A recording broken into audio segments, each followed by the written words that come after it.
देखिए बायोमोलिक्यूल्स को हम लोग डिफाइन कर सकते हैं दो तरीके से। पहली डेफिनेशन तो इसकी ये होगी कि जितने भी कार्बन कंटेनिंग कंपाउंड है वो सारे बायोमोलिक्यूल कहलाएंगे, या हम ये कह सकते हैं कि जो भी केमिकल कॉन्स्टिट्यूएंट किसी लिविंग ऑर्गेनिज्म के अंदर प्रेजेंट होते हो वो भी हमारे बायोमोलिक्यूल्स की कैटेगरी में आने वाले हैं। तो पहली डेफिनेशन तो मैं यहाँ पे दे रहा हूँ कि all carbon containing compound, all carbon containing compounds are known as biomolecules। And दूसरी डेफिनेशन में बता रहा हूं आपको कि all the chemical constituents present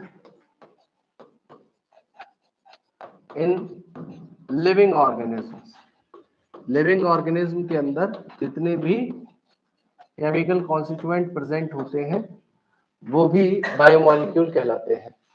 और ये बायोमोलिक्यूल्स ऑर्गेनिक भी हो सकते हैं और इनऑर्गेनिक भी हो सकते हैं। देखिए ऑर्गेनिक और इनऑर्गेनिक हम लोग कैटेगराइज कर सकते हैं। देखिए इनऑर्गेनिक मॉलिक्यूल वो होंगे, ध्यान से सुनना मेरी बात। इनऑर्गेनिक मॉलिक्यूल वो है जो अर्थ क्रस्ट में पहले से ही प्रेजेंट है, जिन्हें किसी भी लिविंग ऑर्गेनिज्म को सिंथेसाइज करने की जरूरत नहीं होती। और ऑर्गेनिक कॉन्स्टिट्यूएंट वो होते हैं या कंपोनेंट्स वो होते हैं जो किसी लिविंग ऑर्गेनिज्म द्वारा सिंथेसाइज किए जाते हो। जैसे कार्बोहाइड्रेट है वो हमारी बॉडी खुद सिंथेसाइज करती है तो वो एक ऑर्गेनिक हो गया। इसी तरीके से आप लिपिड्स हैं, हमारी बॉडी खुद सिंथेसाइज कर सकती है या प्लांट्स की बॉडी सिंथेसाइज कर सकती है। प्रोटीन्स है या न्यूक्लिक एसिड है, ये सारे मॉलिक्यूल जो हमारी बॉडी खुद सिंथेसाइज कर पाए वो सारे के सारे ऑर्गेनिक कॉन्स्टिट्यूएंट्स में कंसीडर किए जाएंगे। तो ऑर्गेनिक के अंदर आएंगे वो molecule which are synthesized by living organism, जो लिविंग ऑर्गेनिज्म के द्वारा सिंथेसाइज किए जाते हो वो सारे के सारे ऑर्गेनिक होते हैं। जैसे कार्बोहाइड्रेट, प्रोटीन, फैट्स और आप एक तरीके से कह सकते हो न्यूक्लिक एसिड। लिपिड्स को ही फैट कहा जाता है बेटा। फैट और लिपिड अलग मॉलिक्यूल नहीं है, दोनों एक ही चीज होती है, आगे के लिए याद रखिएगा। और उसके अलावा आपका न्यूक्लिक एसिड, ये सारी चीजें हमारी ऑर्गेनिक है जो किसी लिविंग ऑर्गेनिज्म ने अपनी बॉडी के अंदर सिंथेसाइज की। और इनऑर्गेनिक के अंदर आते हैं वो मॉलिक्यूल्स जो पहले से ही प्रेजेंट होते हैं हमारे अर्थ क्रस्ट में, जो पहले से ही अर्थ क्रस्ट में प्रेजेंट होते हैं, जिन्हें हमें सिंथेसाइज करने की जरूरत नहीं होती, इन्हें हम बाहर से लेते हैं। और इसमें आते हैं ज्यादातर आयनिक फॉर्म, जैसे पोटेशियम, आपका phosphorus, sodium, calcium, chloride etcetera, ये सारे के सारे, मैग्नीशियम, ये सब के सब हमारे कौन से होंगे? इनऑर्गेनिक कंपोनेंट्स होंगे। और ये भी बायोमोलिक्यूल्स की ही कैटेगरी में आते हैं। अब होता क्या है कि अगर किसी भी लिविंग सेल को देखा जाए, किसी भी लिविंग सेल को देखें तो हमें उस लिविंग सेल के अंदर या लिविंग ऑर्गेनिज्म के अंदर कितने कितने परसेंटेज में क्या क्या मिलता है, तो इस बात को समझिएगा। देखिए किसी भी लिविंग ऑर्गेनिज्म के अंदर आपको सबसे ज्यादा क्वांटिटी में अप्रोक्सीमेटली 70 to 90% वाटर मिलेगा। तो वाटर सबसे ज्यादा अबंडेंट है किसी भी लिविंग ऑर्गेनिज्म के अंदर। दूसरा, आपको 10 से 15% उसके अंदर प्रोटीन मिलेगी। तो मोस्ट अबंडेंट अगर बायोमोलिक्यूल किसी ऑर्गेनिज्म के अंदर प्रेजेंट है तो वो प्रोटीन है। तीसरे नंबर पे 5 से 7% आपको बेटा किसी भी ऑर्गेनिज्म के अंदर न्यूक्लिक एसिड मिलेगा, मतलब डीएनए और आरएनए मिलेंगे। आपको 5 से 7% न्यूक्लिक एसिड मिलेगा, डीएनए या आरएनए मिलेगा। उसके अलावा अराउंड 3% आपको उसके अंदर कार्बोहाइड्रेट्स मिलेंगे और लगभग 2% जो है आपको लिपिड्स या फैट्स देखने के लिए मिलते हैं, लिपिड्स और फैट देखने के लिए मिलते हैं। और लगभग 1% के करीब आपको आयंस मिलेंगे किसी भी ऑर्गेनिज्म के अंदर। तो किसी भी लिविंग ऑर्गेनिज्म में कौन कौन से बायोमोलिक्यूल कितने कितने परसेंटेज में है वो आपके सामने लिख दिए गए हैं। अब अगली पार्ट आती है कि हमारे को इन बायोमोलिक्यूल्स में पढ़ना क्या क्या है। तो देखिए यहाँ पे मैं लिख रहा हूँ बायोमोलिक्यूल का नाम, यहाँ पे मैं बायोमोलिक्यूल का नाम लिख रहा हूँ। और दूसरा, उस बायोमोलिक्यूल को बनाने के लिए बिल्डिंग ब्लॉक कौन से। बिल्डिंग ब्लॉक का मतलब है कि जैसे सपोज करिए किसी प्रोटीन की बात करते हैं, तो प्रोटीन तो एक बड़ा मॉलिक्यूल है, उस प्रोटीन के अंदर बहुत सारे अमीनो एसिड्स होते हैं। तो अमीनो एसिड क्या है, एक बिल्डिंग ब्लॉक है। जैसे सपोज करो ये एक रूम है, तो ये रूम बहुत बड़ा पार्ट है, लेकिन इस रूम को बनाने के लिए कोई ना कोई बिल्डिंग ब्लॉक रहा होगा। तो बिल्डिंग ब्लॉक क्या रहा होगा, यहाँ पे ब्रिक्स रही होंगी। तो ब्रिक्स वो बिल्डिंग ब्लॉक है, जब बहुत सारे ब्रिक्स को हमने एक दूसरे के साथ जोड़ा तो ये रूम तैयार हो पाया। तो उन ब्रिक्स को आपस में जोड़ने के लिए पर्टिकुलरली हमने क्या यूज किया था, सीमेंट यूज किया था। तो सीमेंट को एडेसिव या बॉन्ड मान सकते हैं हम लोग। तो ऐसे ही किसी बायोमोलिक्यूल को जोड़ने के लिए कोई ना कोई बॉन्ड होगा जो उस बड़े बायोमोलिक्यूल को फॉर्म करने के लिए होता है। तो जो सबसे बेसिक यूनिट है उसे हम कहते हैं मोनोमर। और जब बहुत सारे मोनोमर्स एक चेन में लग जाए तो वो बन जाते हैं पॉलीमर्स। तो पॉलीमर हो गए हमारे बड़े बायोमोलिक्यूल्स, और उनको बनाने वाले बिल्डिंग ब्लॉक्स उसके मोनोमरिक यूनिट हो गई। तो मैं यहाँ पे जो जो बायोमोलिक्यूल हमें पढ़ने हैं उनके पहले इधर नाम लिखूंगा, दूसरे नंबर पे उनके बिल्डिंग ब्लॉक्स कौन है उन्हें लिखूंगा, तीसरे नंबर पे उनके जो है फंक्शंस क्या क्या होते हैं हमारे अंदर, उन फंक्शंस की हम बात करेंगे। तो देखिए बायोमोलिक्यूल, दूसरी तरफ मैं लिख दे रहा हूं बिल्डिंग ब्लॉक, बिल्डिंग ब्लॉक, और तीसरे नंबर पे है उनके फंक्शन, फंक्शन। देखिए यहाँ पे बायोमोलिक्यूल में सबसे पहला बायोमोलिक्यूल जो हम पढ़ेंगे वो है प्रोटीन। तो प्रोटीन को बनाते हैं बहुत सारे अमीनो एसिड्स, तो इनके बिल्डिंग ब्लॉक हो गए अमीनो एसिड। अब अमीनो एसिड्स हमारे अंदर क्या करते हैं बेटा, तो ये बेसिक फंडामेंटल स्ट्रक्चर बनाने में रोल प्ले करते हैं। मतलब जैसे कोलाजन नाम की प्रोटीन होती है, वो जो कोलाजन प्रोटीन है वो हमारी हर एक सेल का ग्राउंड टिश्यू बनाती है। और हमारे एनिमल वर्ल्ड में सबसे ज्यादा पाई जाने वाली प्रोटीन भी कौन सी है, कोलाजन है। तो वो प्रोटीन है। तो प्रोटीन क्या कर रही है, उस सेल के बेसिक फंडामेंटल स्ट्रक्चर को बनाने में रोल प्ले कर रही है। जैसे बहुत सारे माइक्रोफिलामेंट होते हैं किसी सेल के अंदर, माइक्रोट्यूब्यूल्स का नाम सुना होगा आपने, है ना, इंटरमीडिएट फिलामेंट सुने होंगे, वो सब के सब किसी ना किसी प्रोटीन से बने हुए हैं। हमारी मसल्स के कॉन्ट्रैक्शन में कौन सी, एक्टिन और मायोसिन प्रोटीन होती है, तो वो भी वहां पे मसल के अंदर क्या कर रही है, एक स्ट्रक्चरल रोल प्ले कर रही है। तो ये बेसिक फंडामेंटल स्ट्रक्चर बनाने का काम करते हैं प्रोटीन हमारे अंदर। उसके अलावा आपके हेयर नेल्स, ये सारे के सारे प्रोटीन है। किसी सेल के ऊपर लगे हुए जितने रिसेप्टर्स होते हैं, हमने उन्हें केमिकल कोऑर्डिनेशन और इंटीग्रेशन नाम का एक चैप्टर पढ़ा था। उस केमिकल कोऑर्डिनेशन और इंटीग्रेशन में क्या बताया गया था आपको, जो किसी भी सेल के ऊपर क्या प्रेजेंट थे, रिसेप्टर प्रेजेंट थे। एक सेकंड देना।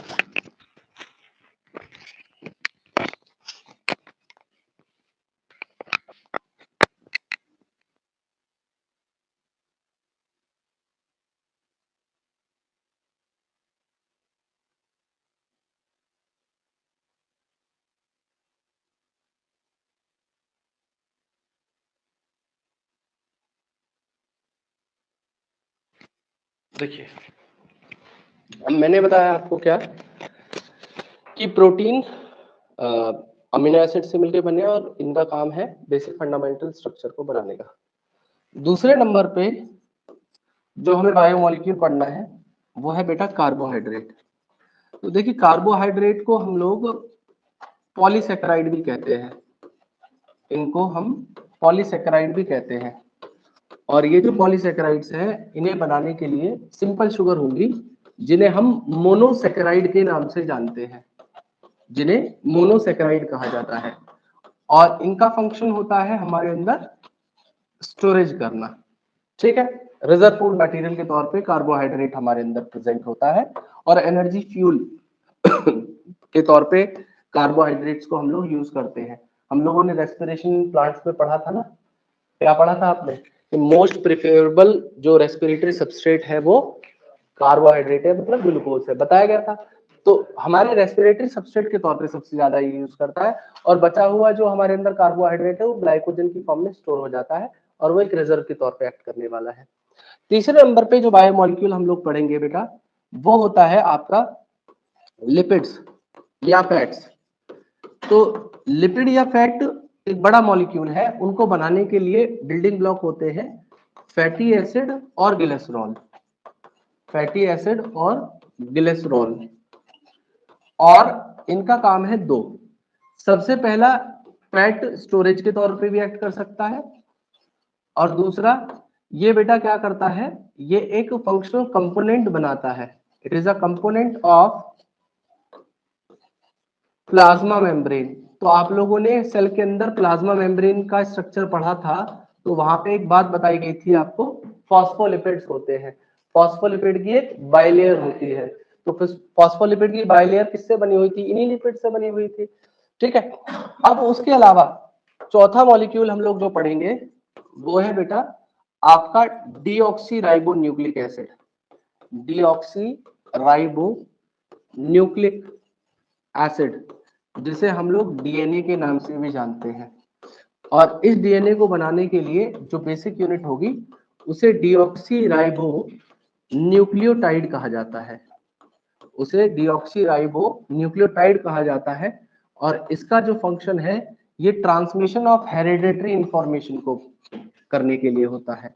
इसका काम है ट्रांसमिशन ऑफ हेरिडेटरी इंफॉर्मेशन, ये इंफॉर्मेशन को पास ऑन करता है जनरेशंस के बीच में। उसके अलावा एक मॉलिक्यूल है हमारा आरएनए, आरएनए। तो पांचवें नंबर पे आ जाता है ribo nucleic acid, ribo nucleic acid, जिसे हम आरएनए भी कहते हैं। और इसका जो बेसिक यूनिट होती है उन्हें बेटा राइबो न्यूक्लियोटाइड कहा जाता है, और इनका काम होता है हमारे अंदर प्रोटीन सिंथेसिस को करवाना। इनका काम है हमारे अंदर प्रोटीन सिंथेसिस को करवाना। तो ये सारे के सारे फंक्शंस हैं, और ये सारे उनके मोनोमर्स हैं, और ये सारे के सारे पॉलीमर्स हैं। ये बिल्डिंग ब्लॉक्स हैं इनके, मतलब जब बहुत सारे अमीनो एसिड पेप्टाइड बॉन्ड से जुड़ेंगे तो प्रोटीन बनेगा, जब बहुत सारे मोनोसेक्राइड ग्लाइकोसिडिक बॉन्ड से मिलेंगे तो पॉलीसेक्राइड या कार्बोहाइड्रेट बनेगा, जब एस्टर बॉन्ड की मदद से फैटी एसिड ग्लिसरॉल जुड़ेगा और बहुत सारे ये दो मॉलिक्यूल मिलकर जुड़ते चले जाएंगे तो हमारे लिपिड या फैट बनेंगे। अगर हमारा फॉस्फोडाइस्टर बॉन्ड की मदद से ये डीऑक्सीराइबोन्यूक्लियोटाइड जुड़ते हैं तो डीएनए या न्यूक्लिक एसिड की फॉर्मेशन होगी। तो ये सारी चीजें थी। अब यहाँ पे ये कहना चाह रहे हैं, अगला जो टॉपिक दिया हुआ है कि अगर हम केमिकल एनालिसिस करना चाहें, केमिकल एनालिसिस का मतलब है सपोज करिए आपके पास में कोई एक लिविंग टिश्यू है, और उस लिविंग टिश्यू के अंदर आप ये पता करना चाहते हो कि कौन कौन से बायोमोलिक्यूल इसमें प्रेजेंट है, तो उसके लिए क्या प्रोसीजर होगा।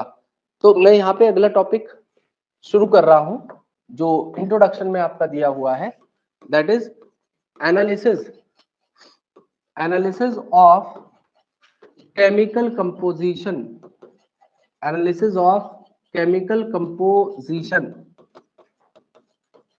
Analysis of chemical composition. और यहाँ पे हम लोग किस केमिकल कंपोजिशन, ऑर्गेनिक मॉलिक्यूल्स को हम लोग यहाँ पे पता करना चाहते हैं किसी भी लिविंग टिश्यू में कौन कौन से ऑर्गेनिक मॉलिक्यूल प्रेजेंट होते हैं। तो हमें करना क्या होगा इसके लिए, सबसे पहले एक लिविंग टिश्यू को लेना होगा।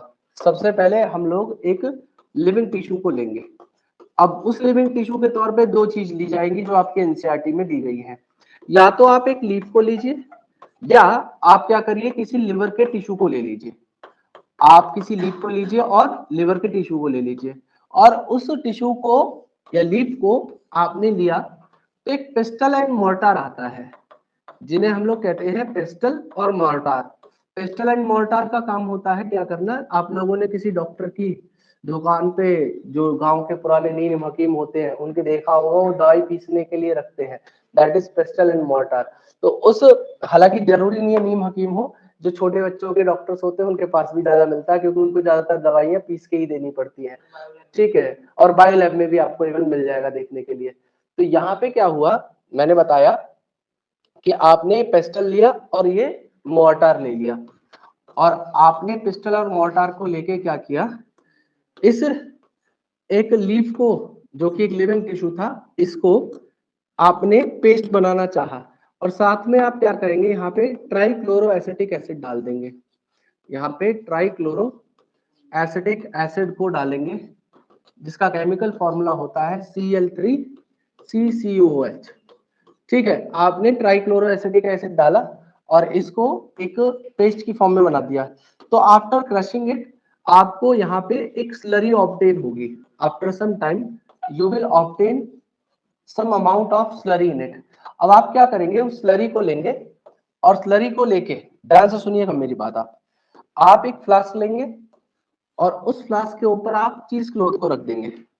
आपने एक फ्लास्क लिया और उसके ऊपर इस चीज क्लॉथ को रख दिया, ठीक है, और चीज क्लॉथ को रख के इस स्लरी को इसके ऊपर, इससे फिल्टर करना चाहा चीज क्लॉथ से। तो देखिए, जो भी छोटे मॉलिक्यूल्स हैं वो चीज क्लॉथ से पास ऑन हो जाएंगे। तो जो नीचे पास ऑन होके चला जाएगा उसको हम लोग कहते हैं फिल्ट्रेट। जो नीचे पास ऑन होके चला जाएगा उस फ्रैक्शन को क्या कहेंगे, फिल्ट्रेट। और जो ऊपर की तरफ रह जाएगा उसे हम लोग बेटा कहते हैं रेटेंटेट। ठीक है, जो ऊपर रह गया वो रेटेंटेट, और जो नीचे फ्रैक्शन आ गया उसे हम क्या कहेंगे, फिल्ट्रेट। तो हमें करना क्या होगा, हमने जब इस स्लरी को पास ऑन किया तो हमें यहाँ पे दो फ्रैक्शन मिले, हमें यहाँ पे दो फ्रैक्शन मिले। इन दोनों फ्रैक्शन में सबसे ऊपर वाला जो फ्रैक्शन था, ध्यान से सुनना मेरी बात आप, उसको हम लोगों ने कहा रेटेंटेट, जो ऊपर रह गया था, और नीचे वाला जो फ्रैक्शन था उसे हमने नाम दिया फिल्ट्रेट, उसे हमने नाम दिया फिल्ट्रेट। तो रेटेंटेट और फिल्ट्रेट दोनों में क्या अंतर होगा, इस बात को समझिएगा।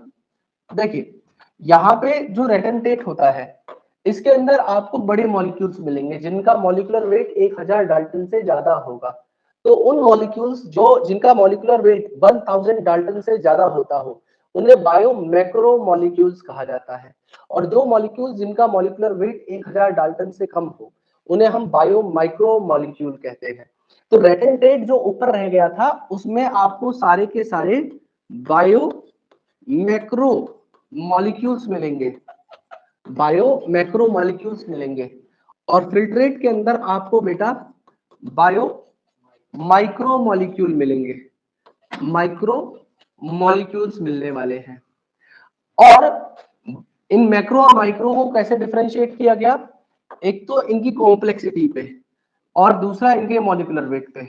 जिनका मॉलिक्यूलर वेट, जिनका मॉलिक्यूलर वेट 1000 डाल्टन से ज्यादा था वो सब मैक्रो मॉलिक्यूल्स थे, और जिनका भी मॉलिक्यूलर वेट 1000 डाल्टन से कम था वो सारे के सारे माइक्रो मॉलिक्यूल्स की कैटेगरी में कंसिडर किए जाएंगे। उसके अलावा देखिए, ऑब्वियस सी बात है, ये बड़े मॉलिक्यूल्स हैं तो इनका स्ट्रक्चर जो होगा वो क्या होगा, ज्यादा कॉम्प्लेक्स होगा, और जो वहां पे मॉलिक्यूल आएंगे वो सिंपल मोनोमर्स हैं, जैसे अमीनो एसिड्स या मोनोसैकेराइड्स या न्यूक्लियोटाइड, जो बेसिक चीजें हैं, जो बेसिक मोनोमर है वो इसमें आएंगे, और जितने बड़े पॉलीमर्स हैं वो सब इसमें आएंगे। तो ऑब्वियस सी बात है, ये जो यहाँ पे रेटेंटेट के अंदर ये जो पहला फ्रैक्शन आया है, यहाँ पे जो मॉलिक्यूल्स हैं वो एक तो इनसॉल्युबल होंगे, तो उन्हें कहा जाता है एसिड इनसॉल्युबल पूल, और जो फिल्ट्रेट है उसमें छोटे मॉलिक्यूल है जो इजीली सॉल्युबलाइज हो जाते हैं, उसे कहेंगे एसिड एसिड सॉल्युबल पूल। तो यहाँ पे ये वाला जो फ्रैक्शन है इसे हम कहेंगे acid insoluble pool, acid insoluble pool, और इसे कहा जाएगा acid soluble pool, soluble pool. यहाँ पे इनकी जो सॉल्युबिलिटी होगी, इनकी सॉल्युबिलिटी काफी ज्यादा होगी, और इनकी ये जो है जो है इनसॉल्युबल होते हैं, ये मॉलिक्यूल्स इनसॉल्युबल होंगे और इनका कॉम्प्लेक्स स्ट्रक्चर होगा, इनका कॉम्प्लेक्स स्ट्रक्चर होगा और कन्फर्मेशन होगी, और कन्फर्मेशन होगी। और ये जो मॉलिक्यूल होंगे इनका सिंपल स्ट्रक्चर होगा, इनका सिंपल स्ट्रक्चर होगा एंड कन्फर्मेशन होगी। तो they have simple structure and conformation. तो ये तो रही बात इन दोनों के बीच में, रेटेंटेट और फिल्ट्रेट के बीच का डिफरेंस मैंने आपको बताया। इसमें सारे के सारे मॉलिक्यूल आएंगे, जैसे जितने भी बड़े मॉलिक्यूल हमने अभी पढ़े, कार्बोहाइड्रेट इसी में आएगा, प्रोटीन इसी में आएगा, उसके अलावा डीएनए आरएनए इसी में आएंगे। इन दोनों के बीच में केवल एक ही एक्सेप्शन होगा, वो एक्सेप्शन कौन होगा? वो होगा लिपिड और फैट। बताऊंगा वो कैसे होगा। जैसे कार्बोहाइड्रेट है तो इसका मोनोमर यहाँ पे कौन होगा? मोनोसैकेराइड या सिंपल शुगर, मोनोसैकेराइड और सिंपल शुगर। प्रोटीन का जो मोनोमर होगा या बायोमाइक्रोमोलिक्यूल होगा वो होगा अमीनो एसिड। उसके अलावा डीएनए और आरएनए के लिए यहाँ पे न्यूक्लियोटाइड होंगे, न्यूक्लियोटाइड होंगे। इनके बीच में क्या डिफरेंस होगा वो मैं बताऊंगा। बस इन दोनों के कैटेगरी में एक मॉलिक्यूल को हम नहीं रख सकते, वो है लिपिड या फैट। क्यों नहीं रख सकते उसको यहाँ पे? तो उसका कारण है कि उसके पास में दोनों के फीचर होते हैं।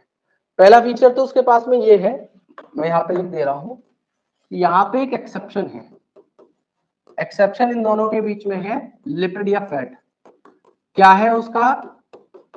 इन दोनों के बीच में क्या अंतर है, वो उसको दोनों में से किस पूल में रख पाएंगे या नहीं रख पाएंगे। तो देखो इसका जो मॉलिक्यूलर वेट होता है वो लगभग 800 डाल्टन होता है। कितना होता है? 800 डाल्टन।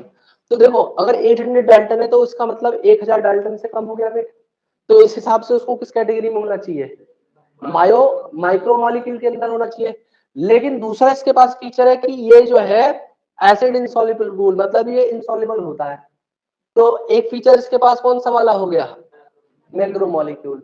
इसीलिए लिपिड या फैट ऐसे मॉलिक्यूल्स हैं जिसके पास दोनों के फीचर प्रेजेंट होते हैं। मतलब माइक्रोमोलिक्यूल के हिसाब से उसका मॉलिक्यूलर वेट है और मैक्रोमोलिक्यूल के हिसाब से उसकी सॉल्युबिलिटी होती है। क्लियर है मेरी बात सभी को? तो यहाँ पे जो एक्सेप्शन है लिपिड या फैट, क्यों? क्योंकि उसका जो मॉलिक्यूलर वेट है वो बहुत कम है और दूसरा ये इनसॉल्युबल होता है, इनसॉल्युबल होता है। यहां तक की बात सभी को क्लियर है? पक्का क्लियर है? चलिए अब हमने ये तो कर लिया। अब अगली बात यहाँ पे है, जैसे हमने ये जो एक्सपेरिमेंट किया था यहाँ पे, इसमें हमने क्या किया था? एनालिसिस किया था केमिकल कंपोजिशन का, किसके? ऑर्गेनिक मॉलिक्यूल का। इनऑर्गेनिक मॉलिक्यूल का क्या? इनऑर्गेनिक मॉलिक्यूल का मतलब है आयंस। अगर हमें किसी भी लिविंग टिश्यू से आयन पता करने हैं कि उस लिविंग टिश्यू में कितने आयंस होते हैं, तो उसके लिए क्या हमें प्रोसीजर अपनाना पड़ेगा? तो अब है एनालिसिस ऑफ इनऑर्गेनिक कंपोनेंट या inorganic molecule inside living tissue. तो अब यहाँ पे ऑर्गेनिक को तो हम लोगों ने देख लिया कि ऑर्गेनिक को कैसे पता किया जा सकता है, इनऑर्गेनिक को और पता करके देखते हैं कैसे करेंगे। तो ध्यान से समझिएगा। यहाँ पे अगला पार्ट है, अगला पार्ट है analysis, analysis of chemical composition of inorganic molecules in a living tissue. Inorganic molecule का क्या केमिकल कंपोजिशन किसी चीज में प्रेजेंट है उसे हमें पता करना है। हमें इनऑर्गेनिक मॉलिक्यूल पता करनी बेटा यहाँ पे। इसके लिए क्या किया जाएगा? सबसे पहले कोई भी लिविंग मटेरियल ले लीजिए। अब लिविंग मटेरियल के तौर पे मैं आपको उदाहरण दे रहा हूँ लीफ का। कोई भी लिविंग मटेरियल ले लीजिए और उदाहरण ले रहा हूं मैं लीफ का। अब देखिए आपने लीफ को लिया जो कि एक लिविंग मटेरियल था, आप उसे तुरंत वेट करिए। आपने उसे पेड़ से तोड़ा और उसको वेट किया, तो जो वेट आपने उसको तोड़ने के बाद में किया वो उसका फ्रेश वेट कहलाता है या उसे वेट वेट कहते हैं, क्योंकि वहां पे वाटर या मॉइस्चर उसके अंदर प्रेजेंट होता है।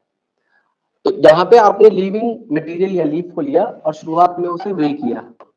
आपने वे किया, वे करने के बाद में आपको उसका वेट वेट पता चल गया, या आप एक तरीके से कह सकते हो वेट वेट के साथ साथ आपको उसका फ्रेश वेट आपको पता चल गया, आपको उसका फ्रेश वेट पता चल गया। अब आपने क्या किया, उसके अंदर से सारे वाटर को इवापोरेशन के थ्रू, वाटर को इवापोरेशन के थ्रू यहां से खत्म कर दिया, आपने इसके वाटर को इवापोरेट कर दिया। तो इवापोरेट करने के बाद में इसमें से जितना भी वाटर था या मॉइस्चर था वो निकल गया।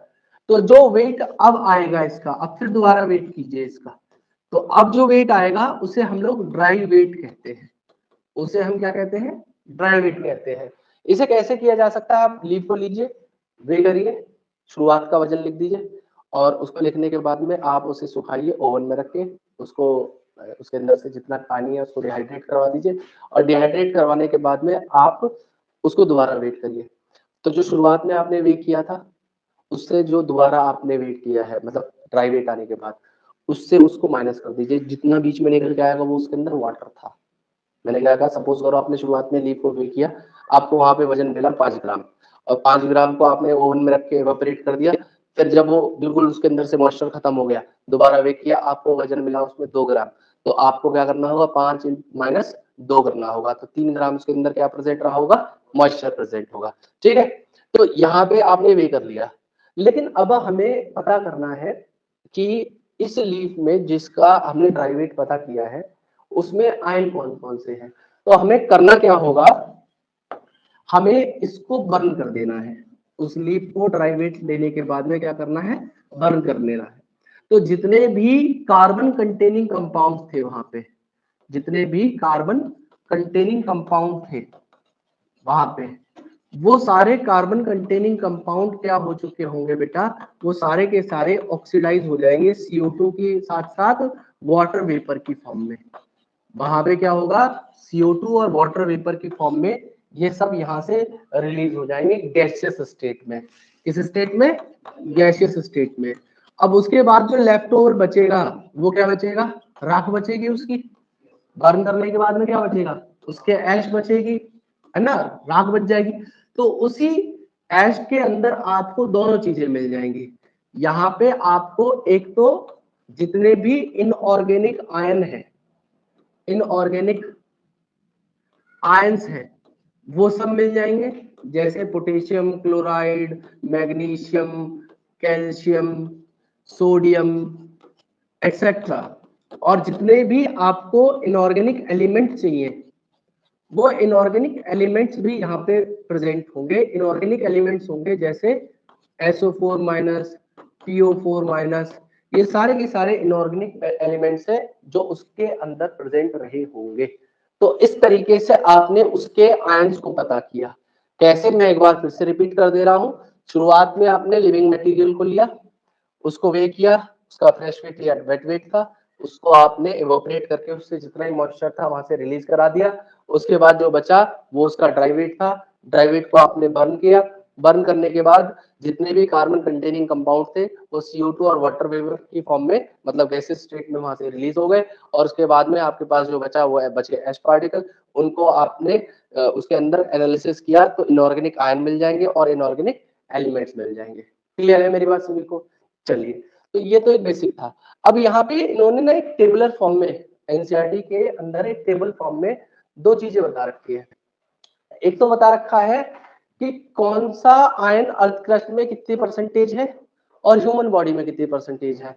तो आपको वो याद करना होगा। मैं उस टेबल को आपके सामने खोल रहा हूं, उस टेबल को आपके सामने खोल रहा हूं, और उस टेबल में आपको ये चीज याद रखनी होगी। क्या? तो देखिए,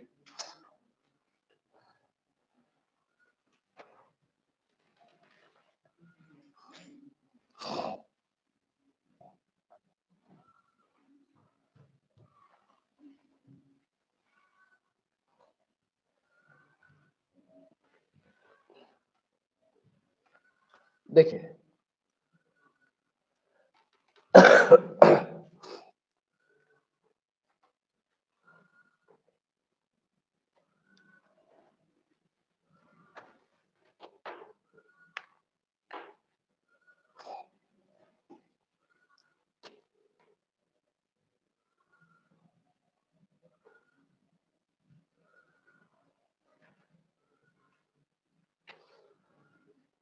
देखिए भाई,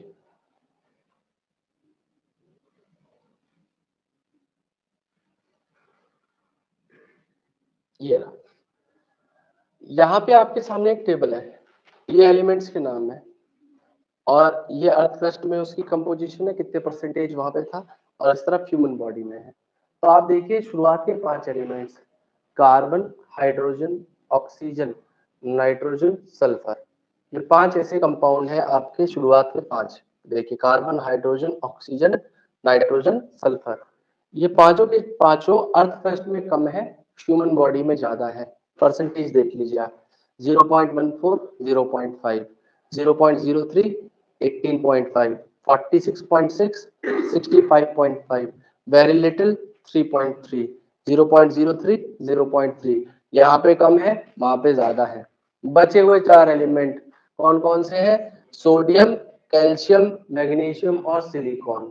ये 4 नीचे वाले ऐसे एलिमेंट्स हैं जो अर्थ क्रस्ट में ज्यादा है लेकिन ह्यूमन बॉडी के अंदर कम होते हैं। क्लियर है मेरी बात? तो इन्हें कैसे याद किया जाए? तो इसे याद करने के लिए आप याद करिएगा CHONS, carbon, hydrogen, oxygen, nitrogen, sulphur, ये पांचों एलिमेंट्स ह्यूमन में अर्थ क्रस्ट के मुकाबले ज्यादा थे, ह्यूमन के अंदर अर्थ क्रस्ट के मुकाबले ज्यादा थे।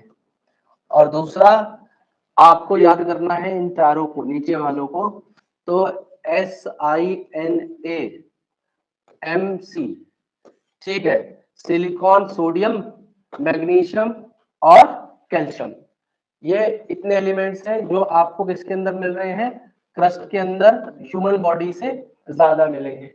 ठीक है जी, तो ये शुरुआत के 5 आपको ह्यूमन बॉडी में ज्यादा मिलेंगे, अर्थ क्रस्ट में कम मिलेंगे, और नीचे वाले 4 जो है ये आपको क्रस्ट में ज्यादा मिलेंगे लेकिन ह्यूमन बॉडी में कम मिलेंगे।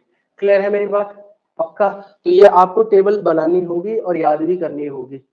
अब अगली बात यहाँ पे आ जाती है कि हमने जो बायोमोलिक्यूल्स लिखे थे, उन बायोमोलिक्यूल्स में से हम एक एक करके सबके मोनोमर्स को पढ़ेंगे। देखो 2 तरीके हैं यहाँ पे, इस चैप्टर को पढ़ने के 2 तरीके हैं। एक तरीका तो है कि आप सारे के सारे बायो माइक्रो मॉलिक्यूल को एक शॉट में खत्म कीजिए और मैक्रो मॉलिक्यूल को एक शॉट में खत्म करिए। मतलब एक साथ अमीनो एसिड, न्यूक्लियोटाइड और ये मोनोसैकेराइड और ग्लिसरॉल फैटी एसिड, इन सबको एक साथ खत्म करो। और दूसरी तरफ फिर आप एक साथ प्रोटीन को खत्म करो, इनको आपके डीएनए, आरएनए को एक साथ खत्म करिए, कार्बोहाइड्रेट को एक साथ खत्म करिए। तो एक तो तरीका ये है, लेकिन मैं थोड़ा सा अलग तरीके से बताऊंगा। मैं क्या करूंगा, पहले मोनोमर पढ़ाऊंगा फिर उसका पॉलीमर पढ़ाऊंगा। मतलब मैं क्या करूंगा कि पहले उसकी बिल्डिंग ब्लॉक्स को पढ़ाऊंगा और बिल्डिंग ब्लॉक को पढ़ाने के बाद में उसके मैक्रोमोलिक्यूल को पढ़ाऊंगा। तो आज की क्लास में जो मैं खत्म करूंगा वो खत्म होगा आपका डीएनए और आरएनए वाले पार्ट को मैं खत्म कर दूंगा। कल की क्लास में जो अपकमिंग क्लासेस होंगी उसके अंदर आपको प्रोटीन तक खत्म कर दिया जाएगा। ठीक है, तो मैं यहाँ पे शुरू कर रहा हूँ, यहाँ पे मैं शुरू कर रहा हूँ। सबसे पहले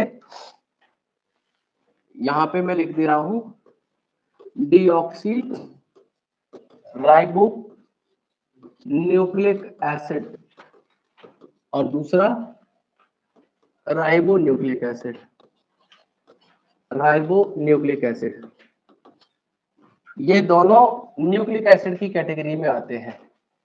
ये दोनों ही हमारे न्यूक्लिक एसिड की कैटेगरी में आते हैं।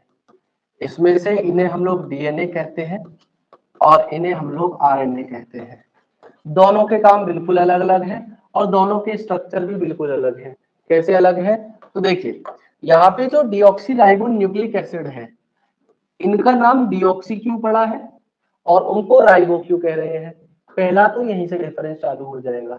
तो देखिए यहाँ पे डीऑक्सीराइबो न्यूक्लिक एसिड या डीएनए, इनके अंदर ना बेटा एक शुगर की रिंग होती है जिसे हम पेंटोज शुगर कहते हैं। वो पेंटोज शुगर जो होती है बेटा, उस पेंटोज शुगर के अंदर जैसे सपोज करो 1 2 3 4 एंड 5, 5 कार्बन से बनी हुई ये शुगर है। ये पेंटोज शुगर 5 कार्बन से बनी हुई होती है। तो और इस राइबो न्यूक्लिक एसिड के पास में भी ये 5 कार्बन से ही बनी हुई एक शुगर होगी जिसे हम लोग यहाँ पे भी पेंटोज शुगर नाम दे देते हैं। ठीक है, तो यहाँ पे ये भी 5 कार्बन से बनी हुई शुगर है।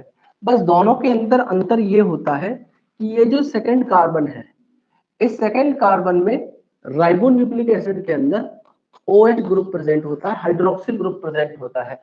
लेकिन यहाँ पे डीएनए के अंदर आपको वहां से क्या हो जाएगा, सपोज करो आपने इस OH में से ऑक्सीजन को निकाल दिया, तो ऑक्सीजन के निकालने के प्रोसेस को क्या कहते हैं, डीऑक्सीजनेशन।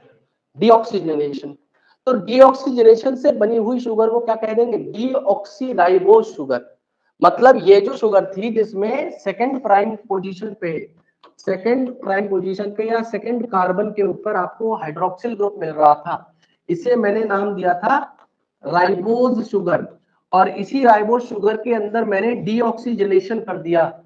तो डीऑक्सीजनेशन करने के बाद में ये जो शुगर बची है, इसमें हाइड्रोजन बचेगा इस सेकंड पोजीशन पे, इसे कह दूंगा मैं डीऑक्सी राइबोज शुगर। तो दोनों के अंदर नाम समझ में आया, राइबोज और डीऑक्सी राइबोज क्यों कहते हैं, क्योंकि इन दोनों के पास में जो शुगर प्रेजेंट होती है उसके अंदर सेकंड पोजीशन पे चेंज होता है। और देखो यही यहाँ पे इनकी स्टेबिलिटी का भी राज है। आपने कोविड वायरस के बारे में सुना था?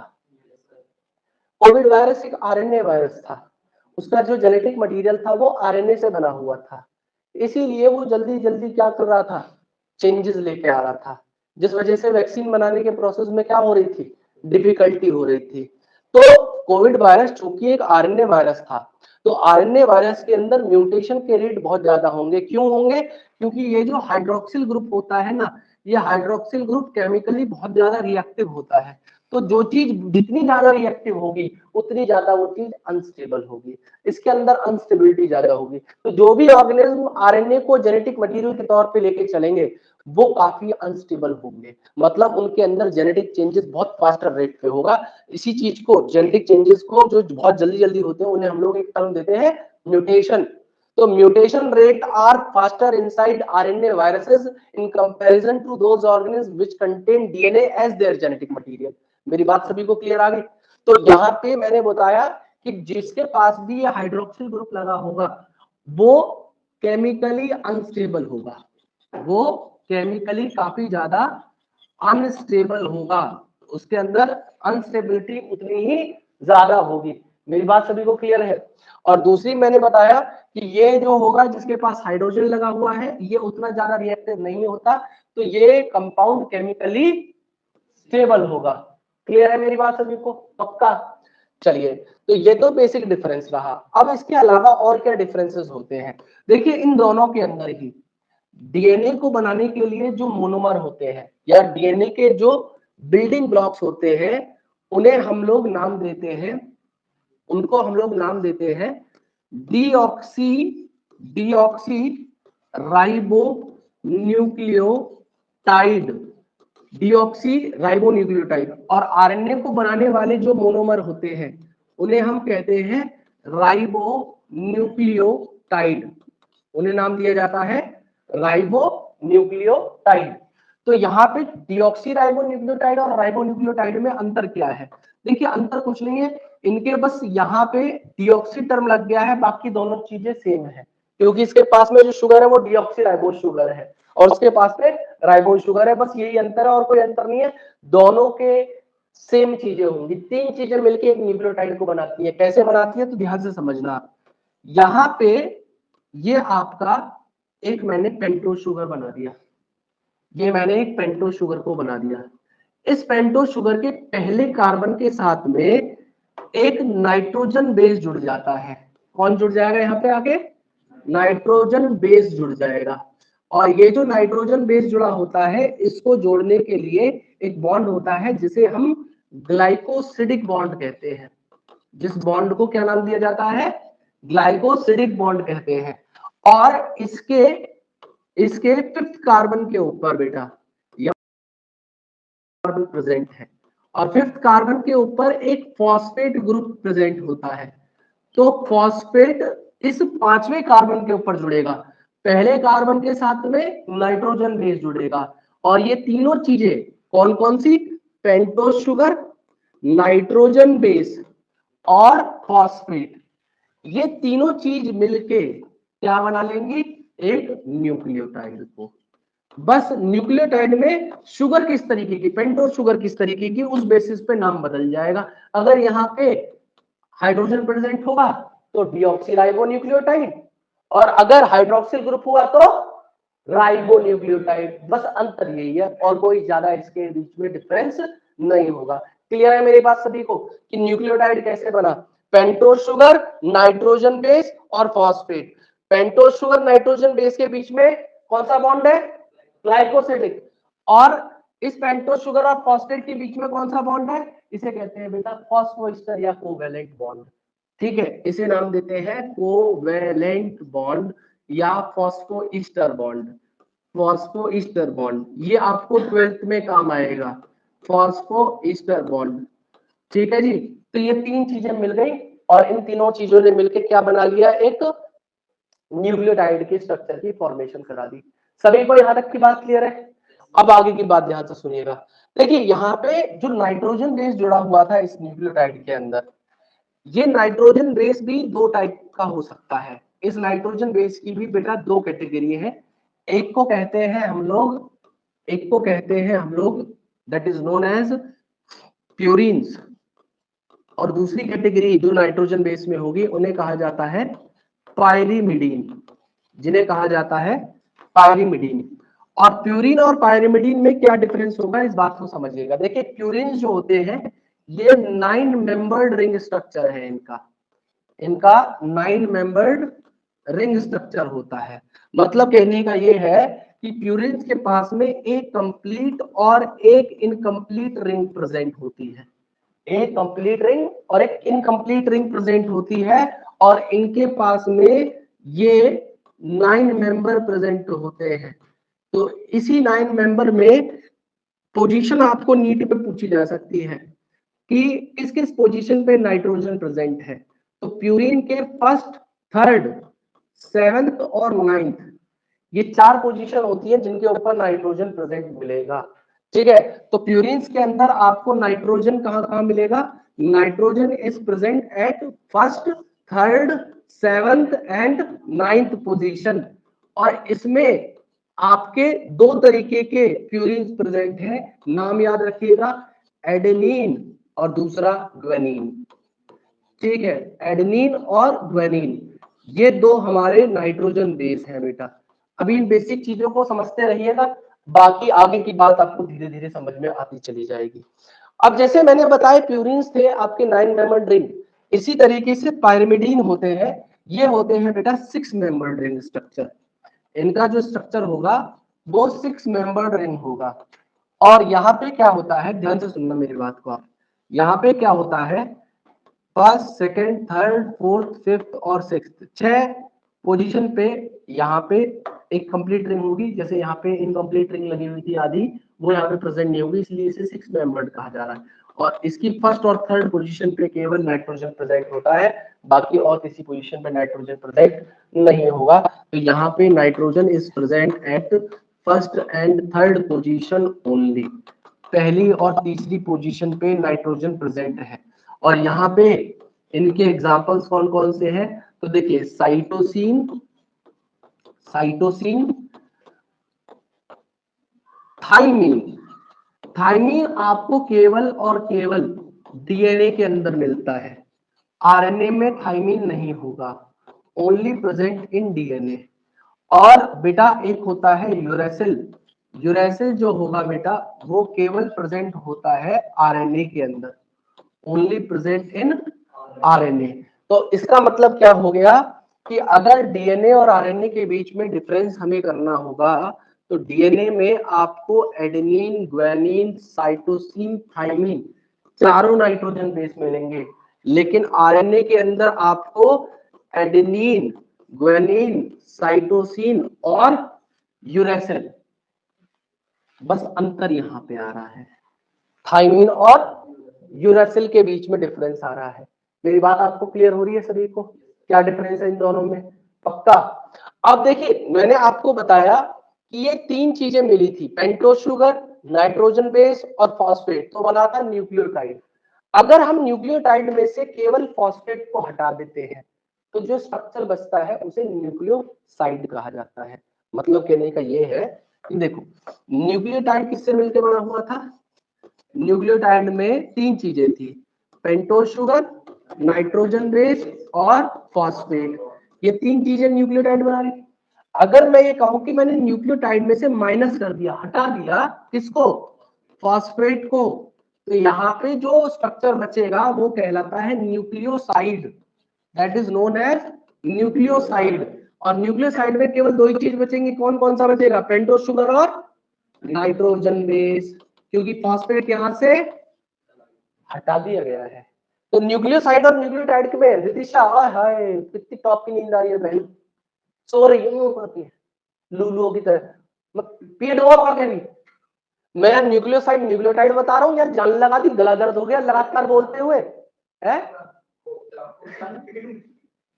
कौन ही उसे मारूंगा बहन, ध्यान रखियो। ओहो, अरे ढोल वोल बजवाओ लड़की के लिए, लड्डू पट्टू बटवाने चाहिए, बहन आज स्कूल गई तो क्या हो गया फिर इसमें, सो क्यों रही हो फिर? थक गई हो आप तो सो गया। और आपको पता है ये चैप्टर नेट निकाल देगा, नहीं तो पढ़ा तो मैं दूंगा। ये चैप्टर जानती हो कौन है? इसका नाम है बायोमोलिक्यूल्स। ये चैप्टर मैंने लास्ट के लिए छोड़ा हुआ था। क्यों छोड़ा हुआ था, रीजन जानते हो? नहीं, महीना तो लगेगा लगेगा, वो तो छोड़ो,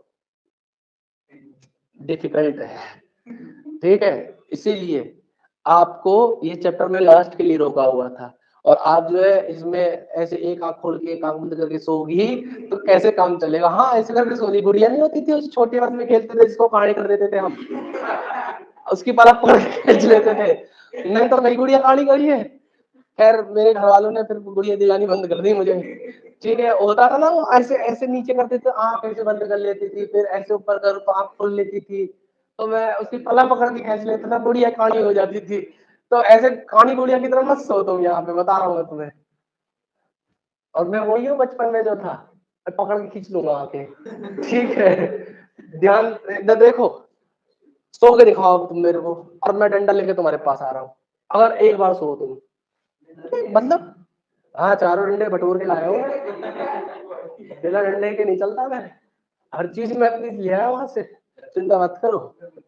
देखो इधर देखो, बस पागलों को छोड़ आया हूँ मैं, इधर देखो। अब आगे की बात सुनो है। हाँ यार बस छोड़ो, बस क्यों यार दिला रहे हो मुझे तुम उनके बारे में, बड़े वाहियात लोग थे यार वो लोग। सीरियसली तुम्हें बताऊं मैं तुम्हारी क्लास में शांति क्यों रहती थी? मैं क्लास से पहले हर बार जाता था और नहीं बोल के आता था मेरी क्लास इतने टाइम से इतने टाइम में, तो उतने टाइम के लिए चुप होते थे वो लोग। और नहीं तो लोग गीत गाते थे यार, उन्हें चिल्लाते थे पागलों की तरह, गधे के। एक नहीं और 4-5 पेशेंट थी उसमें, अलग अलग मरीज थे बेटा, कोई डिप्रेशन की मरीज थी उसमें, और क्या चिल्लाएंगे, उनके लिए वो जेल थी, मतलब it was kind of jail for them. तो वहां पे गेट लगा हुआ था, तो वो क्या करते थे, उनमें से कुछ स्मोकर्स भी थे, तो जिन्हें स्मोक करने की आदत थी तो उनको ना मतलब उनको बोला जाता था कि तुम इतनी देर वेट करो, हम तुम्हें एक सिगरेट देंगे। तो वो लोग इतनी देर वेट करते थे और फिर उनको उसके बाद वो सिगरेट देते थे, और वो नहीं देते थे तो फिर माँ बहन की गाली देनी शुरू कर देती थी वो। ठीक है, विश्वास मानना। तुम्हें क्या लग रहा है, अबे मेरा वेट लॉस हो गया वहां पे, मैं बीमार पड़ गया, मैं खुद मेंटली टॉर्चर हुआ हूँ वहां पे 25 दिन तक। उसके बाद ए? क्या करोगे प्रैक्टिकल करने बेटा, वो लोग बहुत काम काम वाली काम करने के लिए आना छोड़ दिया मैंने, कहती भैया हम हमको तो डर लगत है। मैं क्यों डर लगा भैया, पीछे से आके कोई पकड़ ले तो मैं क्यों दीदी आपको नहीं पकड़, अरे काम वाली ने आना छोड़ दिया भैया सफाई करने के लिए, वो डरने लग गए लोग वहां पे यार। और तुम सोचो मैं वहां पे छाती पे चढ़ के उनकी कोचिंग चला रहा हूँ। तुमने देखा था पहले पर्दे नहीं थे, पर्दे वर्दे लगवाए थे, वो सब मैंने उनसे कहा था कि मैं यार मेरे स्टूडेंट निकलते हैं यहाँ पे सर, तो वो लोग ना उनमें से बहुत सारे तो ऐसे थे जो गेट पे खड़े रहते थे, खिड़की पे खड़े रहते थे, और वो किसी भी रैंडम आदमी को पकड़ लेते थे, हेलो फोन दे दो। मैं जिस दिन लास्ट दिन कोचिंग खाली कर रहा था ना, मैंने वो वहां पे जो शीशा था वो हटाया, तो उसमें से वो दीदी एक निकल के आई, उसने मुंह पे अजीब तरीके का मेकअप पोत रखा था और लिपाई पुताई करके वो बहन उसमें से मुझसे कहती है, भैया मैं तुम यहाँ भी आ गई, अब मैं चैन से जाने तो दो मुझे अब यहाँ से। भैया फोन दे दो। मैंने क्यों? भैया फोन करना है मुझे। मैं तो अपने उनसे मांगो ना जिन्होंने तुम्हें यहाँ बंद करके रखा हुआ है। तो कहती है बोले नहीं वो फोन नहीं दे रही है। फिर उसके बाद में ना मतलब अजीब अजीब पेशेंट थे, मतलब कैसे बताऊं, कुछ पेशेंट ऐसे थे जो 1 मिनट में हंस रहे 1 मिनट में करके रोने लग जाते थे। अरे अजीब अजीब यार, पागल खाना था वो। क्या बना दिया उसको मेरी कोचिंग को। हाँ छोड़ो, मत मत याद दिलाओ मुझे, मेरे लिए वो बहुत मेंटली हरेसमेंट वाला पीरियड था। मैंने कैसे कैसे काटा। हाँ नहीं वो लड़कियों के लिए था केवल, ठीक है, लड़कियां जा सकती हैं वहां पे केवल। देखो फन नहीं, आओ पढ़ते हैं बेटा, छोड़ो पागल खाना था वो। अच्छा हुआ वहां से निकल गए हम लोग। नहीं सीरियसली देखो, पढ़ाई के लिए ना मतलब मेनली क्या चाहिए, देखो थोड़ा बहुत न्यूसेंस अगर आप आसपास से हो रहा है, देखो वहां पे भी गाड़ियां सायरन बजा देती थी, वो साउंड आती थी, ऐसा कोई दिक्कत नहीं है। लेकिन वहां पे ना मिसबिहेव ज्यादा था। मिसबिहेव का मतलब है वो जो आपके सामने चीजें रही ना, वो शांति से इसलिए रहती थी क्योंकि मैंने बहुत ड्रामा किया हुआ था वहां पे तुम्हारे एब्सेंस में। तुम्हारी एब्सेंस में मैं बहुत लड़ा हूँ वहां पे, मेरी काफी बार लड़ाइयाँ हुई हैं, झड़प हुई है। मैं तो एक पेशेंट का सर फोड़ने वाला था, चाबी नहीं मिली मुझे। वही जो उनमें से सबसे ज्यादा वॉयलेंट थी ना, मैं बोला आज तेरा इलाज मैं कर दूंगा। विश्वास मानना, वो डरती है। अब जैसे मैं जाता हूँ ना, कहती सर आप जाके पढ़ा लो प्लीज। मैं हाँ, उसको ये लगता था कि she was bossy kind of thing, और उसको लगता था केवल वो गालियां बक सकती है और वो बहुत डॉन है। मैंने उसे बताया कि मास्टर जो होते हैं ना, मैं मास्टर से शरीफ कोई नहीं, मास्टर से बदमाश कोई नहीं होता। तो मैं बोला अगर तुम्हें बदमाशी दिखानी है तो मैं देखो मैं बताता हूँ तुम्हें बदमाशी कैसी। तो तुम अगर मेरा वो रूप देख लेते हो, ड्रॉपर्स ने देखा केवल वो ड्रॉपर उस दिन के बाद ना पिन ड्रॉप साइलेंस रहते हैं, जहां मुझे देखते हैं ना क्लास में घुसता हूँ तो ऐसे हो जाते हैं जैसे खरगोश। नहीं वीडियो क्या बनाते हो। मैंने उन्होंने उन्होंने उन्होंने इतनी जोर से चिल्लाते हुए मुझे लाइफ में कभी नहीं देखा जितना उस दिन देखा था। गुस्सा इतना था कि लिटरली बता रहा हूँ, अगर वो गेट खुल जाता तो मैं टांग हाथ तोड़ देता एक का। वो गेट ठीक है? नहीं अरे नहीं, मेरे को बहुत वायलेंस, मतलब इतना गुस्सा था कि वो जो लैंडलॉर्ड थे ना, लैंड जो वहां के लैंडलॉर्ड थे वो भी प्रेजेंट थे वहां पे, तो उनका हाथ कांप रहा था गुस्से में। मेरे को देख के ना कह रहे राणा सर शांत हो जा। मैं नहीं, अब तुम देखो मैं क्या करके दिखाता हूँ आपको। बेसबॉल का डंडा निकाला, मारे 2 सीधे तुरंत मारी ऐसे ऐसे। क्या समझ रखा है यहाँ पे क्लास चल रहा है, यहाँ पे गले गलौज करोगे तुम। मैं गाली देके दिखाऊं, तुमसे बढ़िया वाली आती है, शानदार आती है, ठीक है। हाँ अरे बदमाशी को उतरने के लिए उतार कर दिया। उसके बाद से वो लोग मुझे बड़ा अलग निगाहों से देखने लग गए। उन्होंने मतलब वो कल मुझे देख के कहती है, वो पेशेंट में वो पोस्टर निकालने गया था, मुझसे कहती है पहलवान जी कैसे हो आप। मतलब मुझे वहां पे हाँ क्या क्या करूं यार, मतलब हाँ पहलवान जी, पहलवान वाला ही करना पड़ा मुझे, बाउंसर बनना पड़ गया गलती से। मान ही नहीं रहे थे। मैंने उनसे बोला, मेरी क्लास चल रही थी, मैंने उनसे बोला कि आप शांत हो जाइए। तो मेरे से पता क्या कहते हैं कि क्यों चला रखा है कोचिंग सेंटर यहाँ पे आपने, आप इन बच्चों को उठाओ और भगा दो। मुझे बहुत जोर से गुस्सा आया कि मेरे बच्चों को मैं भगाऊं। मुझे कहती कि क्यों कोचिंग सेंटर चल रहा है। मैं बेवकूफ, तू बाद में आई है, कोचिंग पहले से ही था, तेरे जैसे लोग पागल यहाँ पे बाद में भर्ती हुए हैं। तो ये सारे कारण रहे यार, छोड़ो हम ठीक जगह हैं, पढ़ लेते हैं, छोड़ो। देखो मैंने बताया कि न्यूक्लियोसाइड और न्यूक्लियोटाइड तीनों में क्या डिफरेंस था। इसमें पेंटोस शुगर और नाइट्रोजन बेस था, और इसके अंदर पेंटोस शुगर, नाइट्रोजन बेस और फॉस्फेट तीनों चीजें लगी हुई थी। अब मैं आपके सामने क्या कर रहा हूँ, कुछ न्यूक्लियोटाइड आरएनए के लिए और न्यूक्लियोसाइड, न्यूक्लियोटाइड और न्यूक्लियोसाइड पहले आरएनए के लिए फिर डीएनए के लिए बनाऊंगा, उन्हें आप ध्यान से समझिएगा। सबसे पहले मैं क्या कर रहा हूँ, आरएनए के लिए राइबो न्यूक्लिक एसिड के लिए डीएनए और आरएनए मॉलिक्यूल की फॉर्मेशन करा रहा हूँ। तो यहाँ पे सबसे पहले यहाँ पे जितने भी कुछ मैं लिखूंगा बेटा वो सब न्यूक्लियोसाइड्स होंगे, इस तरफ जो लिखे जाएंगे, ठीक है। और यहाँ पे जितने भी नाम लिखूंगा वो न्यूक्लियोटाइड के लिए लिखूंगा। तो देखिए आरएनए के लिए सबसे पहले न्यूक्लियोसाइड में लिख रहा हूं कि पेंटोज शुगर या राइबोज शुगर के साथ जब मैं एडेनिन नाम के नाइट्रोजन बेस को जोड़ रहा हूं, देखो पेंटोज शुगर और ये क्या हो गया नाइट्रोजन बेस, तो ये दोनों चीज मिलेंगी तो क्या बनेगा न्यूक्लियोसाइड। तो इस न्यूक्लियोसाइड का नाम होता है एडिनोसिन, एडिनोसिन। और एडिनोसिन के साथ में जब मैं फॉस्फेट को ऐड कर दूंगा, जब मैं फॉस्फेट को ऐड कर दूंगा तो ये बन जाता है बेटा एडिनाइलिक एसिड, एडिनाइलिक एसिड। और ये जो एडिनाइलिक एसिड बना है ना बेटा दिस इज न्यूक्लियोटाइड, ये क्या है न्यूक्लियोटाइड है, वो एक न्यूक्लियोसाइड था ये एक न्यूक्लियोटाइड है। तो ये जितने भी हैं ये जो जिनके आगे भी मैं अभी नीन सीन ये सब लगाऊंगा ये सब क्या होंगे न्यूक्लियोसाइड, और जिनके आगे भी एसिड लगेगा वो सब क्या हो जाएंगे न्यूक्लियोटाइड हो जाएंगे।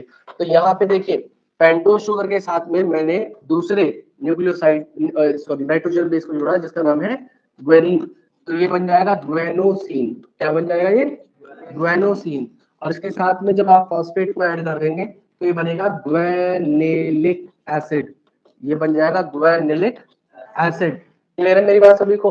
तीसरे नंबर पे यहाँ पे पेंटोज शुगर के साथ में जब मैं साइटोसिन नाम के नाइट्रोजन बेस को ऐड करूंगा तो ये बन जाएगा साइटिडीन, और साइटिडीन के साथ में जब मैं फॉस्फेट को ऐड करूंगा तो ये बन जाएगा साइटिडाइलिक एसिड, साइटिडाइलिक एसिड।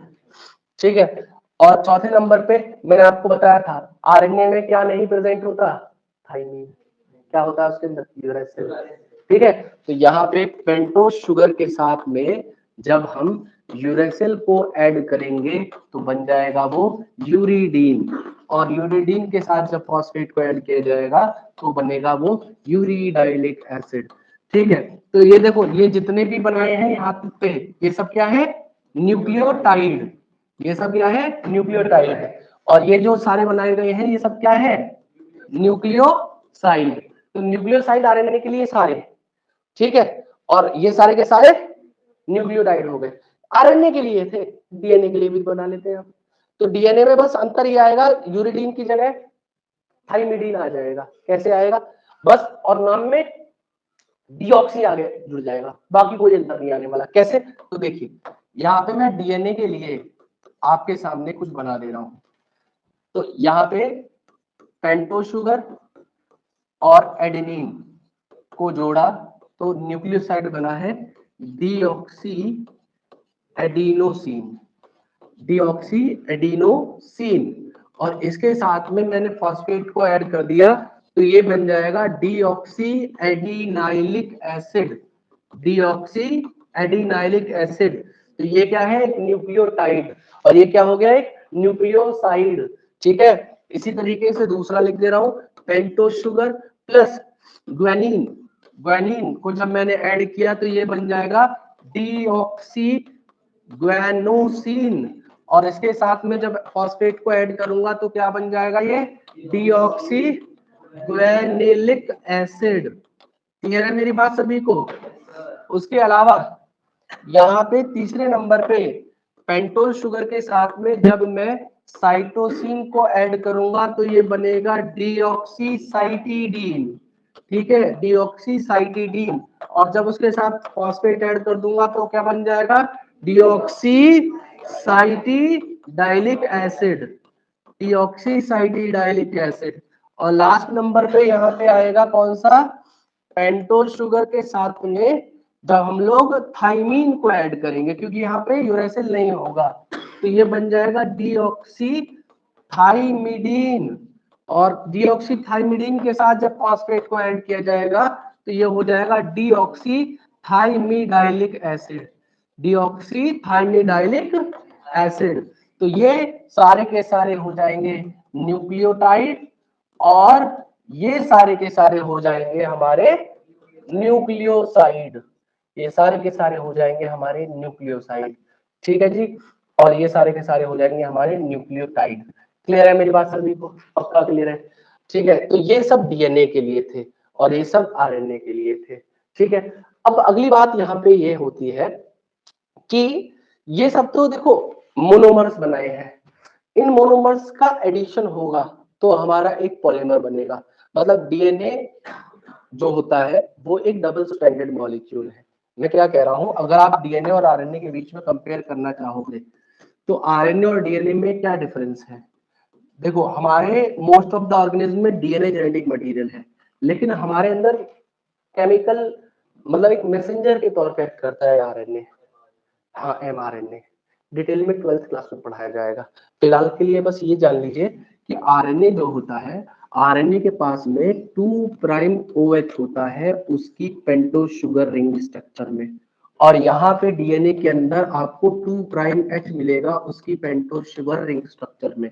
दूसरा, आरएनए जो होता है एक सिंगल स्ट्रैंडेड मॉलिक्यूल है, मतलब वहां पे एक सिंगल स्ट्रैंड होता है न्यूक्लियोटाइड की, और यहाँ पे आपको डबल स्ट्रैंडेड स्ट्रक्चर देखने के लिए मिलेगा। मतलब डीएनए के अंदर 2 स्ट्रैंड्स होते हैं।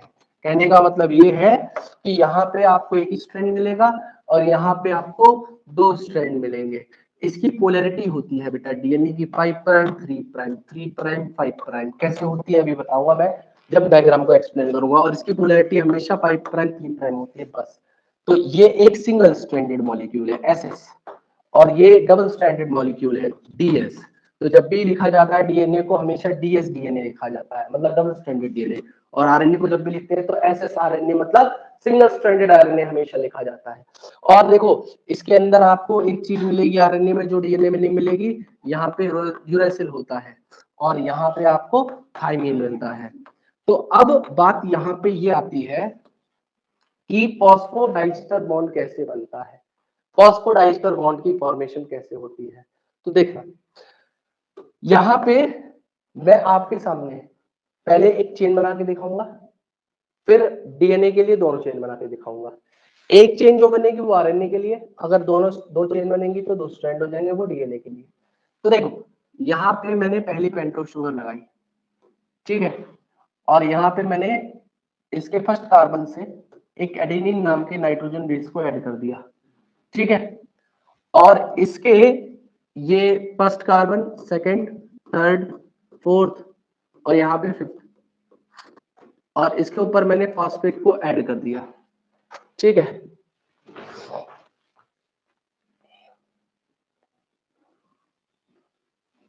देखिए, अरे इस तरह से फोन करते रहेंगे क्लास। जब मैं एक और मैंने खास बात देखी है, जब मैं क्लास से फ्री हूँ तो मुझे कोई फोन नहीं करता, मेरी किसी को याद नहीं आती, ठीक है। और जब मैं क्लास पढ़ा रहा होता हूँ, जब बच्चों को मैं अपना समय मतलब जो इम्पोर्टेंट समय है मेरा मैं जब दे रहा होता हूँ, तब उनको, जब मैं अपनी असली जॉब पे हूँ तब उनको सबको याद आती है मेरी। दीन दुनिया के दुखी लोग जिनका मेरे से कोई वास्ता नहीं, वो भी मुझे फोन करेंगे और मेरा हालचाल पूछना चाहेंगे जब जब मैं पढ़ा रहा हूँ। बिना पढ़ाए किसी को रात को याद नहीं रहते, 7 बजे के बाद में फ्री हो जाऊंगा तो कोई फोन नहीं करता, सुसरता तो उठाते भी नहीं। और जब मैं फ्री हूँ, जैसे मैं रात को फ्री हूँ 10 11 12 बजे 1 बजे, तो भी कोई नहीं कॉल करता। लेकिन पढ़ा रहे हो तो फोन करेंगे, और एक नहीं 2 करेंगे, जब तक बदतमीजों की तरह काटना ना पड़े वो फोन। देख बेशरम, मैं पढ़ा रहा हूँ, बिजी हूँ। इधर देखिए, यहाँ पे मैंने पहला न्यूक्लियोटाइड बनाया आपके सामने। अब इस न्यूक्लियोटाइड के साथ में मुझे क्या करना है, दूसरे न्यूक्लियोटाइड को ऐड करना है। तो इस न्यूक्लियोटाइड को ऐड करने के लिए ध्यान से सुनिएगा मेरी बात। इस न्यूक्लियोटाइड को ऐड करने के लिए यहाँ पे मुझे करना क्या होगा, ये जो 5th कार्बन था ना CH2OH की फॉर्म में, जो 5वां कार्बन था, इसके ऊपर प्रेजेंट था फॉस्फेट। तो फॉस्फेट की फॉर्म को बेटा हम लोग PO4- लिखते हैं, और इसी का ओपन स्ट्रक्चर अगर लिखा जाए तो फॉस्फेट के लिए इस तरीके से बनता है इसका ओपन स्ट्रक्चर, ठीक है जी। तो इसी स्ट्रक्चर को जो मैंने यहाँ पे लिखा है, इसको यहाँ फॉस्फेट की जगह पे लिख दे रहा हूं मैं, इसी स्ट्रक्चर को मैं यहाँ पे लिख दे रहा हूँ इस तीसरे और 5वें कार्बन के बीच में। तो 3rd कार्बन से ये देखो O P O और ये, ठीक है जी। तो यहाँ पे इस 3rd कार्बन से 5th कार्बन के बीच में ये बॉन्ड एक बनता है, इसी बॉन्ड को फॉस्फोडाइस्टर बॉन्ड कहा जाता है, जो पहले और दूसरे न्यूक्लियोटाइड के बीच में बना, between 3rd and 5th carbon, 3rd carbon of first nucleotide, 5th carbon of second nucleotide. और देखो तीसरे और पांचवे के बीच में बनता है तो इसे कहते थे 3:5। ये जो डैश लगाया ना इसे प्राइम कहते हैं, 3 prime to 5 prime. 3:5 phosphodiester bond, phosphodiester bond. और देखो यहाँ पे इस थर्ड कार्बन से आप फिर किसी नए न्यूक्लियोटाइड के पांचवें कार्बन के बीच में बॉन्ड बनवा सकते हो, यहाँ पे थर्ड से फिफ्थ के बीच में फॉस्फोडाइस्टर बॉन्ड बन सकता है। इसी तरीके से आप कितनी बड़ी चेन बना लीजिए। आप जानते हो हमारे अंदर कितनी बड़ी चेन है ऐसी फॉस्फोडाइस्टर बॉन्ड की, न्यूक्लियोटाइड की? 3.3 बिलियन न्यूक्लियोटाइड हमारे हर सेल के डीएनए में इसी फॉर्म में, चेन की फॉर्म में लगे हुए हैं। हम सभी के अंदर, हमारी हर सेल के न्यूक्लियस के डीएनए जो है ना, वो 3.3 बिलियन न्यूक्लियोटाइड की एक बहुत बड़ी सी चेन है जो हमारे अंदर प्रेजेंट है। क्लियर हो रही है? और बिलियन ये मैंने न्यूक्लियो केमिकल बेस पेयर होते हैं। बेस पेयर क्या होते हैं? जो भी मॉलिक्यूल डबल स्ट्रैंडेड होगा वो पेयरिंग करता है। कैसे करता है? देखो ये तो मैंने आपको बनाया एक चेन। अब इसी चेन में 3.3 बिलियन बना लेना आप लोग, 3:5 3:5। मैंने 3 बनाए हैं, इससे आप समझ गए होंगे कि ऐसे ही चेन बनेगी। अब इसमें जो चेन बनेगी, जो जो पहला न्यूक्लियोटाइड होगा उसमें देखिए इसका जो थर्ड कार्बन है ये फॉस्फोडाइस्टर बॉन्ड बना रहा है इसके पांचवें कार्बन, तो ये दोनों क्या फ्री नहीं है, इंगेज है। इसका फिफ्थ कार्बन के ऊपर फॉस्फेट है। इस वाले एंड को ना जिसपे देखो इसके ऊपर केवल फॉस्फेट है, बाकी किसी के साथ बॉन्ड नहीं बना रहा है। तो जो एंड फ्री होता हो, जैसे पांचवा कार्बन यहाँ पे फ्री है और एंड पे, तो इसे कहते थे 5 प्राइम एंड, इसे पोलैरिटी कहा जाता है। और इसके नीचे जितने भी न्यूक्लियोटाइड प्रेजेंट होंगे बहुत सारे, उसमें हमेशा जो लास्ट न्यूक्लियोटाइड होगा उसका फिफ्थ कार्बन सेकंड लास्ट के साथ में फॉस्फोडाइस्टर बॉन्ड बना रहा होगा। उसका केवल थर्ड कार्बन फ्री होगा क्योंकि फिफ्थ कार्बन तो पिछले वाले के साथ में फॉस्फोडाइस्टर बॉन्ड बनाने में एंगेज है।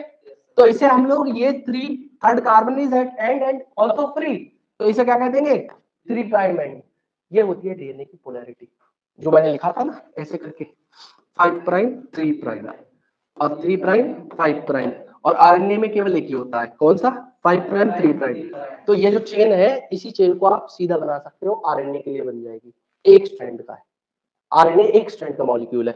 और देखो ये हो गया 5 prime to 3 prime end, clear है? लेकिन डीएनए चूंकि एंटी पैरेलल स्ट्रक्चर है, इसमें एक दो स्ट्रैंड होता है, इसकी पोलैरिटी ये होती है और दूसरे वाली की पोलैरिटी ये होती है। ये कैसे होगी? तो देखो एंटी पैरेलल स्ट्रक्चर कैसे बनेगा, ध्यान से सुनना मेरी बात। आप यहाँ पे पहली जो न्यूक्लियोटाइड प्रेजेंट होगा वो ऐसे प्रेजेंट होता है, मतलब यहाँ पे जो शुगर जो पेंटोज शुगर की रिंग होती है ना, वो उल्टी लगी होती है, इसलिए एंटी पैरेलल स्ट्रक्चर है ये। पैरेलल होता तो ऐसे और ऐसे लगता, एंटी पैरेलल का मतलब है एक चेन सीधी और एक उल्टी लगी होती है। तो यहाँ पे इसका फर्स्ट सेकंड थर्ड फोर्थ और फिफ्थ कार्बन यहाँ पे हो गया CH2H की फॉर्म में, और यहाँ पे जो पहला कार्बन उससे नाइट्रोजन बेस जुड़ेगा। तो नाइट्रोजन बेस का एक रूल होता है बेटा, इरविन चारगाफ थे, उन्होंने एक रूल दिया था कि जो एडेनिन होता है ना वो हमेशा थाइमीन के कॉम्प्लीमेंट्री होगा। एडेनिन और थाइमीन हमेशा पेयरिंग करते हैं, एक चेन में एडेनिन है तो दूसरे में थाइमीन होगा।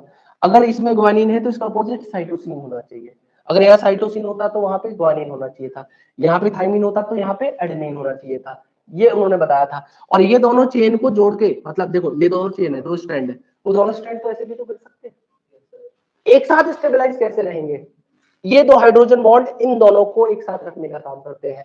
मतलब ये जो बीच में दो हाइड्रोजन बॉन्ड लगे होंगे ना, ये दो हाइड्रोजन बॉन्ड क्या करेंगे? इन दोनों चेन को स्टेबिलिटी देने का काम करेंगे और दोनों चेन एक साथ रहेंगी। क्लियर है मेरी बात? देखो हालांकि केमिस्ट्री का पार्ट है लेकिन मैं बहुत अच्छा पढ़ा रहा हूँ, मुझे पता है, ठीक है? मैं हालांकि ये पूरा केमिस्ट्री है लेकिन मैं केमिस्ट्री को बायोलॉजी के तरीके से पढ़ा रहा हूँ, तो समझ लेना बस बात को जो मैं समझाना चाह रहा हूँ। अब यहाँ पे क्या होगा, यहाँ पे दूसरी मैंने एक और रिंग बना दी।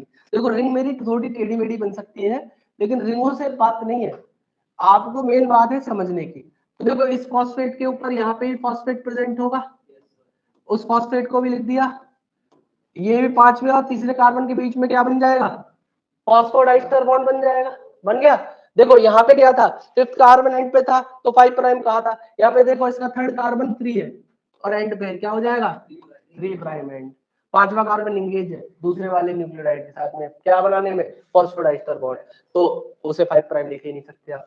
और देखो यहाँ पे ग्वानिन था तो इसके अपोजिट क्या लगा देंगे, साइटोसिन, लेकिन इनके बीच में होंगे 3 हाइड्रोजन बॉन्ड, कितने, 3 हाइड्रोजन बॉन्ड। और आप इसके नीचे आप कितने भी 3.3 बिलियन बना के लाना कल, ठीक है न्यूक्लियोटाइड की चेन बना लेना। हाँ, एक आध साल में तो बना ही लोगे पक्का, गारंटी से। तो यहाँ पे आप इस थर्ड के बीच में ऐसे बनाते चले जाओ। अब इधर देखो, जो लास्ट न्यूक्लियोटाइड होगा, जो लास्ट न्यूक्लियोटाइड होगा उसका हमेशा थर्ड कार्बन क्या होगा, पिछले वाले के फिफ्थ कार्बन के साथ में एंगेज होगा, नहीं होगा, है ना।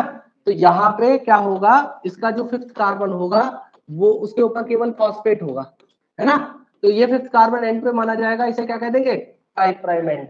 इसीलिए देखो डीएनए को ऐसे लिखा जाता है, पहला 5 प्राइम टू 3 प्राइम और दूसरे वाले को 3 प्राइम टू 5 प्राइम। और इनके अंदर जो है ना, देखो जब भी डीएनए को बहुत सिंपली लिखा जाएगा तो 2 लाइन खींची जाती है बस, उसमें पूरी रिंग नहीं बनाई जाती है, बस हाँ नाइट्रोजन बेस को दिखा दिया जाता है। कैसे दिखाया जाएगा, तो ये एडेनिन है, इधर क्या हो जाएगा, थायमिन, ए लड़की, यहाँ पे ग्वानिन है तो इसके अपोजिट क्या आएगा, साइटोसिन, यहाँ पे साइटोसिन है, इसके अपोजिट क्या आएगा, यहाँ पे थायमिन है तो इसका अपोजिट क्या आएगा, एडेनिन। हाँ, दूसरा इसके दोनों के बीच में कौन कितने बॉन्ड होंगे, यहाँ पे, यहाँ पे है, सोई थी ना, ट्रिपल होते हैं ना, कोई बात नहीं, तो फिर 4 बज गए, ये क्या होंगे, डबल बॉन्ड। आवेश में आ जाती लड़की, मैंने 2 ट्रिपल बोले थे, कैसे बोला तुम, वो बेटे पढ़ा